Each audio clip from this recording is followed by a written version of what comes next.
Everybody, back again, the sneaker bull. Got a new pack in the other day. Let's get to it. Y'all see the box, Jordan box. I don't know if y'all can see it or not. Hold up. Jordan 6 Retro. Let's get into it. Y'all already know what these are, so as you can see, got the quality control stamp right there.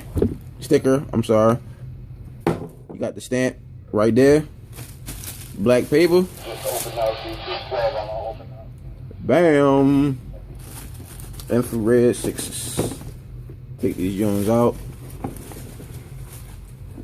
Yeah.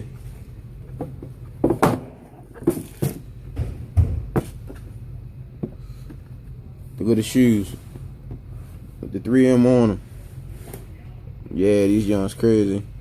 I did wear these yesterday, so the bottom's not gonna be super clean. See, little dirt right there, but I did wear them yesterday. 360 of the shoe.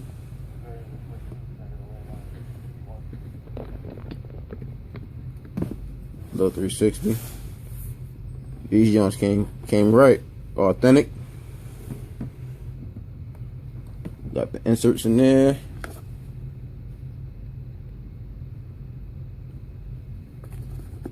Yeah, these nice. Perfect. Y'all can see with the 3M. 3M popping. 3M is definitely popping. With this flash, the infrared not coming up as bright as it is, but without the flash, you can definitely see like it's really, really bright. But yeah, I got these from kicksclub.cn. So y'all go check them out. Shipping was like 5 days. Got the suggested retail right there. Let me focus it in for y'all. $185. Bottom of the box, just in case anybody was interested. Everything is good. So y'all go holler at them. Kicksclub.cn. That do you right.